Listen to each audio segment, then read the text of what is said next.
Olá, eu sou a Lua e estarei lendo agora para você Vida e Morte de Stephanie Meyer. Prefácio. Oi, querido leitor. Mais uma vez, feliz aniversário e bem-vindo ao novo extra em comemoração aos 10 anos da primeira edição original de Crepúsculo. Mas uma coisa de cada vez. Sinto muitíssimo. Sei que vai haver muito choro e ranger de dentes, porque este novo material adicional não é totalmente novo e principalmente porque não é Midnight Sun. Se você está achando que eu não entendo sua dor, garanto que minha mãe já deixou isso bem claro para mim. Vou explicar como este extra surgiu e espero que a explicação torne as coisas, se não melhores, ao menos compreensíveis. Bom, esse livro foi lançado antes do lançamento de Midnight Sun. Então, vocês podem ver que Midnight Sun já está aí lançado, tanto que eu já fiz o audiobook para vocês. Mas só para vocês contextualizarem, esse livro foi lançado antes, na comemoração de 10 anos da primeira edição de Crepúsculo. Pouco tempo atrás, minha agente me procurou e perguntou se havia alguma coisa que eu pudesse fazer para o relançamento em homenagem ao aniversário de 10 anos de Crepúsculo. A editora estava querendo algum tipo de prefácio ou uma carta de feliz aniversário. Eu achei, bom, para ser sincero, achei bem sem graça. O que eu poderia escrever que fosse divertido e empolgante? Nada. Então, pensei em outras possibilidades. E se faz você se sentir melhor, eu até pensei em Midnight Sun. O problema era o tempo. Não havia tempo. Sem dúvida, não bastante para escrever um livro, nem mesmo meio livro. Enquanto eu refletia sobre Crepúsculo depois de tanto tempo longe da história e discutia o problema do aniversário com amigos, comecei a pensar em algo que eu falava antigamente, em sessões de autógrafo e entrevistas. Bella sempre foi muito censurada por ser salva em várias ocasiões, e as pessoas a acusavam de ser a típica donzela em apuros.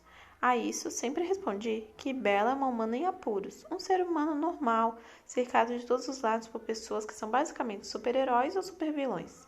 Ela também foi criticada por se deixar consumir demais pelo interesse amoroso, como se isso fosse exclusividade de meninas. Mas sempre defendi que não teria feito diferença se o humano fosse homem e o vampiro fosse mulher. Ainda seria a mesma história. Deixando o gênero e a espécie de lado, Crepúsculo sempre foi uma história sobre a magia, a obsessão e o frenesi do primeiro amor. Então pensei, e se eu tentasse essa teoria? Poderia ser divertido. Como costuma acontecer comigo, comecei acreditando que faria 1 ou 2 capítulos. É engraçado, triste o fato de que ainda não me conheço bem. Lembra que falei que não havia tempo? Felizmente, este projeto, além de ser divertido, foi rápido e fácil. Acontece que não tem tanta diferença entre uma humana apaixonada por um vampiro e um humano apaixonado por uma vampira. E foi assim que Bill e Edith nasceram. Algumas observações sobre a adaptação. 1. Inverti o gênero de todos os personagens de Crepúsculo, mas há 2 exceções. A maior é com Charles e René, que continuaram sendo Charles e René. O motivo é o seguinte: Bill nasceu em 1987. Era raro um pai ganhar a guarda de uma criança na época, mais raro ainda se fosse um bebê. Seria necessário provar que a mãe era incapaz de alguma forma. Tenho dificuldade de acreditar que algum juiz da época, ou mesmo de agora, confiaria a criança a um pai ausente e desempregado, em vez de a uma mãe com emprego fixo e fortes laços comunitários. Claro, atualmente, se Charlie lutasse por Bella, talvez conseguisse tirá-la de René. Assim, um cenário menos improvável é o que acontece em Crepúsculo. O fato de que, algumas décadas atrás, os direitos da mãe eram considerados mais importantes que o do pai, assim como o fato de que Charlie não é do tipo vingativo, tornaram possível que René criasse Bella, e nesse caso agora, Bill. A segunda exceção é muito pequena, referente a alguns poucos personagens secundários mencionados apenas 2 vezes.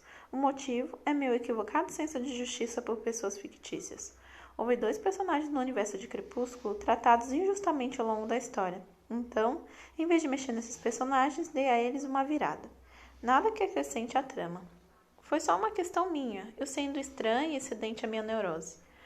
2. Há bem mais mudanças no texto do que o fato de Bill ser homem tornaria necessário. Então, pensei em detalhá-las para vocês. As estimativas a seguir são aproximadas, é claro. Não contei todas as palavras que mudei e nem fiz nenhum cálculo de veracidade.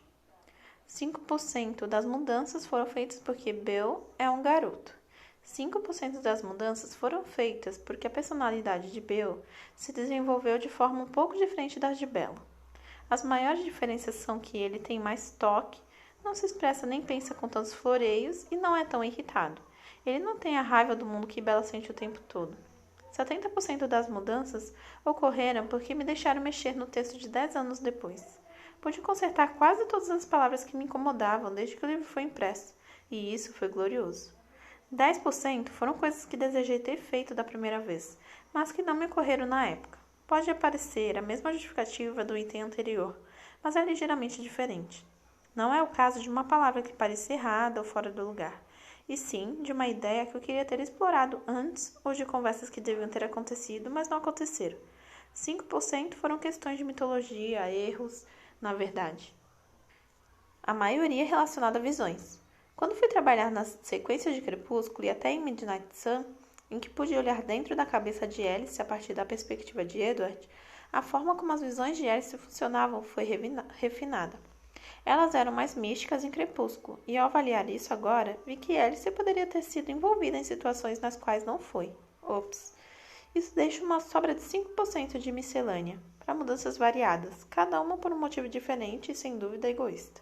Espero que você se divirta com a história de Bill e Edith, apesar de não ser o que estava esperando. Eu me diverti muito criando esta nova versão. Amo Bill e Edith loucamente. Não previ isso, e a história deles, para mim, renovou o mundo fictício de Forks e o desejo feliz de novo. Espero que também seja assim para você. Se você tiver um décimo do prazer que tive com essa história, vai ter valido a pena.